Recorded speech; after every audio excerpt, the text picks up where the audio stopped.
The entire me be video efa ne ho. Se maame ne baba be first lady. E wo Ghana ha. Eye 7 December ye to aban market on my west. Ye de ye hunu ne ye di ho adanse ye. Sunsun mi ani ho. Ya ka no wo de obehunu. Ebebem 100% prophecy na me de ma no. Ya. Me hunu maame no, me hunu se ote kodum no no aka kodro no. Me hunu se wotwa Ghana nsuo eko country foforo. Me hunu 3 countries. Me hunu so appear e wa brofu krom, but that appear wona dan ye market day. Me hunu se maame ni kodi dwa, edugu ni kodu onim. Two country na ya Africa country nyina okọ ho da ye market day wo ho. Na sunsun no maame ne ya ade bi, opese opri yedie, epre fa hodie, ema Ghana ma, ene Africa ma.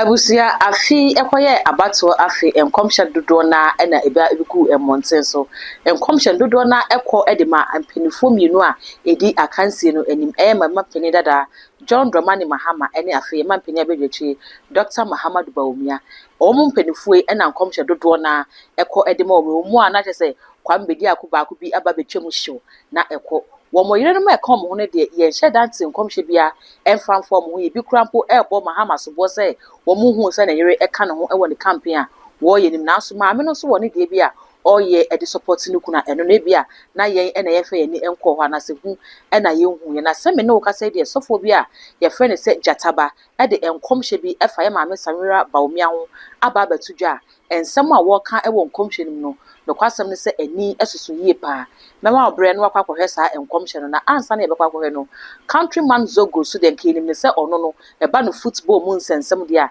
e na nka wo ya ade pa na so afi wode na no aba beto amanyosem no mu bi e kire ne nti a ono esusu se na aba na wo kwakwoto no obeto e de ama NPP eno nti wo a wotie no wonso ka no ho na kwakwoto aba no e fama NPP sa videos yi mienu e na mede e ba beso mo ameka wo se Dr. Abednego e contact any good screen no ase no betimi afre no na one na twetwe enkomo e de afa all spiritual problems bia e ha wo afa so e too much gh e ya kai so be subscribe de ama na afa we mi abia wono so sa no upload bia ba onsa ebetimi aka ebusua ma yenkonkontie enkomhye a efa ye maame Samira Bawumia ye wi a ye na ya hwese na ebra pe ne countryman zogo so e ka ne nsem no esifai Prophet Jata Beni, the spiritual zoom lion, Bola so Jata. May the prophet, may the prophecy be aba. May she come for Samira, ehu. Now we say nipa bebre aba commercial shena se no mudi odi for Jata batem. Bola so Jata. Die ehunu wo sunso ene ye tu bedwa. Upo Samira. Obaba be ye first lady e wo Ghana ha. Me hunu ade bi fa maame ne ho. Eye yewura Mahama Bawumia ai MPP ni no ne yire no ne ho asem na America no ntitie na tie ne ye hwe ni hunu ade bi osunsun Nyankopon bie mani ma me hunu maame no ase wa dress it se market woman na me hu se maame ne tekudu a wo tin so a o twa Ghana border o twa border e de akọ country foforo so maame ne ko 3 countries me hunu so okoburo ni kuro mu baako anokọ Africa countries too the entire me be video efa ne ho se maame ne baba be first lady e wo Ghana ha eye 7 December ye to aban market on my west ye de ye hunu ne ye di ho adanse ye sunsun mi ani ho ya ka no wo de obehunu ebebem 100% prophecy na me de ma no ya me hunu maame no me hunu se ote kodum no no aka kodro no me hunu se wotwa Ghana nsuo eko country foforo me hunu 3 countries me hunu so appear e wa brofu krom but that appear wona dan ye market day me hunu se maame ni kodi dwa edugu ni kodu onim two country na ya Africa country nyina okọ ho da ye market day wo ho na sunsun mo maame ne ye ade bi opese opri yedie epre fa hodie ema Ghana ma ene Africa ma sunsun djuma maame ne ye na no den etimi hu se atmosphere na asesa etitie maame ne diga na physical no hu dwana ba hu se tomatoes ene sam mokoni ade but spiritually no ade ne diamond ana okopre efuro bi maaso se ode ba Ghana na ode bre Ghana fo ma eti maame ne ba begina ho akoa ma Ghana ma eti 5 December sorry 7th December ayebeto aba no maame ne pra ma Ghana ma eti oba bia wotie me bia bomoden so obeto aba yi said ye be ya maame Samira no obaba be ye first lady wo Ghana ha maame we nko na ne kurom ye besi ni state yo wo ne kurom president biaba ba maame we no so baba mfaso bebre achen president bi oba ayere maame we ne so baba mfaso bebre achen president bia obedi Ghana konwia ne so na wo baba mfaso achen omo yere no because maame we obesete first in history record in Ghana hase etimi hunu se maame ne digwa no ana odi egu koduo nim ana ono wa ka koduo no de be appear Ghana but in physical no ni a obeka sade no ko edwa no ko de tomatoes ni moko ne banche ne ade but spiritually mi hunu diamond ana mi hunu so wa be gina Ghana krom finfin ba ba bi o gina mi hunu for junction ana mi hunu se osprade sa Ghana okodiye efiri obi maaso oka otena koduo mo mi hunu se address it say market woman enu ti na mbehye nkom fa ne ho amudi matam no de entia me behye nkom fa ne ho no de me hunu ye no ene na me ka enti obe apia wo Ghana na me hu se ogina for junction so e wo Ghana krom finfin ana me hu se for junction no o spread ade na okofa free amono ne ba ye no ene African country ho ba ye no o spread ba so small spread nya na ye diamond na me hunu se okuta bibi ti se horns abeben na ntwia beben me hunu se obomu pe emanko anete sa aben no sa wese no de hunu yan se emampanifo emu nkola ede mirika eba maame ne nchen na me hunu se sa for junction na was spread down mo nagusuro me hunu se emani bi sisa ebi de bi di agro nkola ma eti tie 7 December maame ne baba ye first lady na oba be pre yedi amagana ma eni na me hu se sunsum no ye de sa first lady abotire na bono no etu ye dan 1 December ye wura Bawumia ne yire Samira oba be ye first lady wo Ghana because oba be pre fa hodie e de amagana fo ma ama Africa fo nyina nya bi ama maame ne di ya hyete eti sunsum na motu otu ye no ahohum ni tumi ni osoro aye dai asom 1 December Oma ye hwede ebesi me the prophet Jataba the spiritual zoom lion many abere ebesi life in colored bye bye oye former president I was ababim so kwan so obetima sen ba metiase obi oye adwuma papa oye good president nye mukuru ya na mo so onye na mo yi ni firi ho mukuru ya me kan se kofo hu kofo a nu omu busa wan na be wini aba no wan na be wini aba no ora babia ni pani free ba no wa sheda wa chense bi NDC and NPP bo se na bufo bi abem ni o expect wo so be kan wan ka me pesa me kire wo mu se former president Mahama no mo ana mo yi ni free wo so wonya ade e de na asesa bi a afide mo pesa mo de ne ba eti se bibia asesa munya abotre nkyere ya mu bi no munya abotre nkyere mu policies ade obetuna ye foforo because ye nim no minim no eti wo busa masam e wondi ti hu ni Mahama ho a minim ni nti nya abotre echeche mu ye kire me nto mitim na mintimi nya adwin sakra bia na se bia minya adwin bi se bia meto aba ma no but don't think say yes also on me to aba ma no also on me to aba ma no why because we former president I did to we former president so unim so oya ade at that time we president unim so oya adwuma pa ade no ma na ntana so ade na ma ni din kugu oputo basa ade na mo kika no what to incompetent or corrupt or nyade no videos amoye okroma de ni a you the same people attend to send am pe Mahama nasem mu pa bibia dia wunti na moye mo te se mo pe Mahama nasem e chen obi etimu soria moanya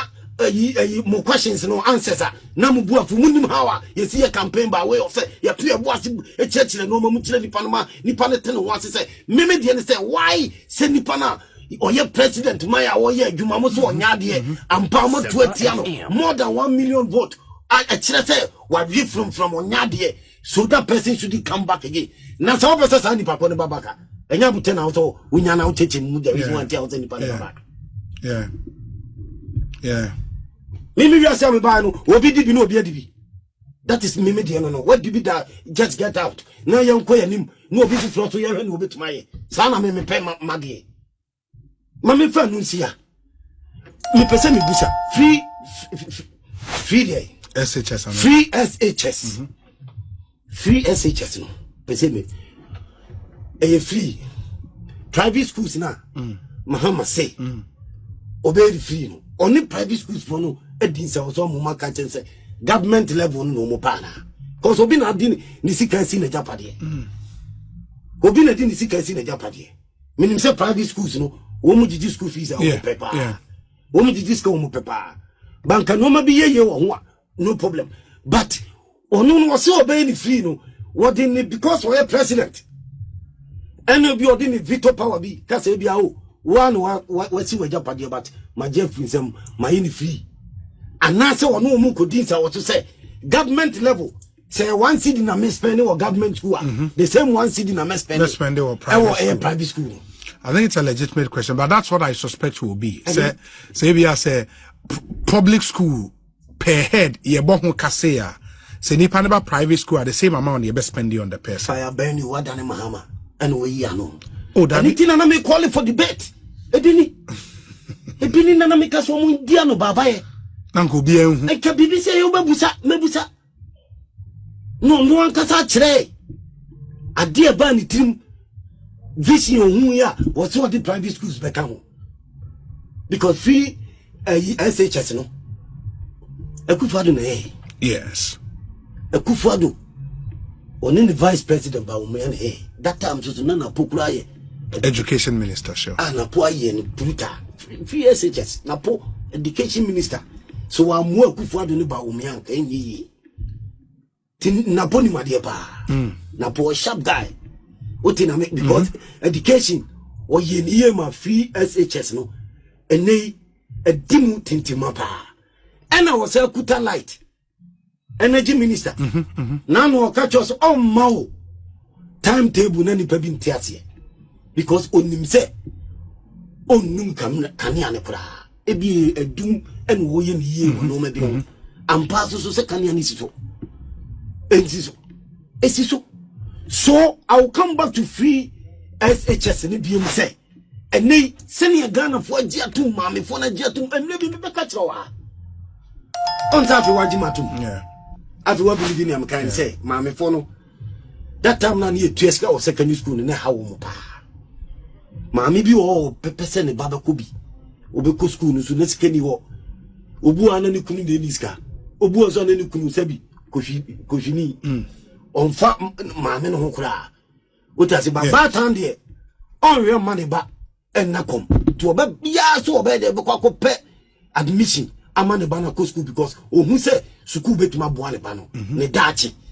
so tina na especially we say ohun say akura no brilliant onimade sana na to omu ni asresere na nkofo yusu omu nkofo ni maame fo bi da nkofo ntimi nkotua na ye manso problems anything akufo ado ko kumase maame fo no budget ne so sa omu budget ne so na free SHS free education. Bomu budget Ekufuado so nyina ne Bawumia no. Because of say no mo man ko school and yes wo mo ko just school. Mo so bibi. Say na dachi bia na future de be ye dia mo. No mo so dia boa mo ho ne Ghana. Because Ghana na illiteracy ni doso. And still illiteracy ni doso. When pokura Ekufuado abantimi ade. Apia free education kura to mama Ghana.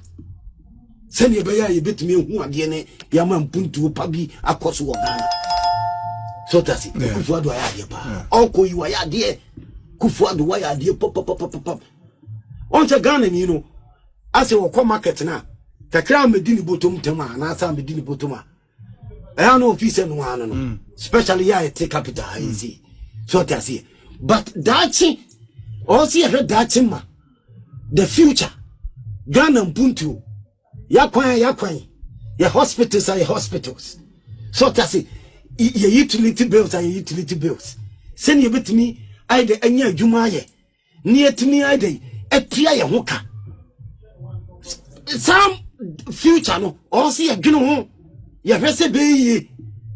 enya bumdi kala bule die yem wiase kanini yem meches kanini enya no bi ne yehwe e wiase konanim computer world system no otase aba digital and if you see there are so many things going on just say a digital and computer world and say when you economist nibia onim sa adinim it's a digital world in how to make sure say the country will project future no country Ghana no bet me face the future na we are doomed the future no a very bad am I something I'm making it free SHS in there. Oh my God, the paninting ama and nenu. Among Omudi Ghana for mammy for Najatum. Omajatum, Komanu school, woman yaji, Omotia dear, Omukukumanim, Timami phone says, Oma, a question. Edding said the Krana. I mean, Oman say, free SHS not to me, I day, Abua, and Puntuano. Now make us a Kufadu Kono. Hembuntu ekoso any commission or commission over o does it commission or commission over a dying overpass a coin near Safata Magana the future no ubekasu onyashi but minim so nso said that no the tell aka age samia ya to aba and we release no money na enye say bia internet so na bia o hwe photo shoot bi keke Oko wa unsa adi ni si wono fresh unsa mpuntu na nkasa no Akufo-Addo wa ye mpuntu anything I know we very confident of himself unsa asa wo kan say won fa ho onim say wa ye no ma sie Akufo-Addo ya odi sie ye dey fire burn you would see ye dey so you need pientem fire burn Akufo-Addo Opo oni mi abe penti o be president na it be the former president but as a professional but say me want to mo commission o ma pa it Ghana future mpuntu no e very necessary very very important. But the question has been say so hwe ye bosia and I say car ye dey asomai bibia akodu ene nneoma o mo commission na hwe ene no pepe bia ka say boy bra say ya boka dodo ba nneoma no nhye da anya nneoma ehu nneoma be ka sa na ya adwen Ghana and Africa for you you understand we always go to borrow to make sure certain things will go nneoma be koyi enti se sika ne ba ni ese fatani so be ye no mu rese o mu ni ne dodo no okay that is the issue here what has input on the idea ye ho nya densa die be dia be kwa kupiska na ba anase be borrow but even sika no ho ne ye use a ye make sure say ti say impunto bi say commission bi a or commission no ma ye no prese no then ye betima ye abua amanfo na hu na Ghana future no aye bright okay yeah more fire enti zia wa mahu for wo personal abano obeto bi nyame ya adoma on the 7th for beto in the nneoma wo be consider personally dey ato abano what can education what can the new world new world yes digital way and no nneoma wo be hwe obi a all can sem along that line I towasum no na obeto abano of course I mean we share senior beya hospital utility bills ubetima ha dan etimi anya adwuma ye so thing am can say it's all falls in this new world we are seeing what they say no betting anya phones ya they say wo fear o phones ya na dey ni opese o ye bia o phones o laptop which say it's about digital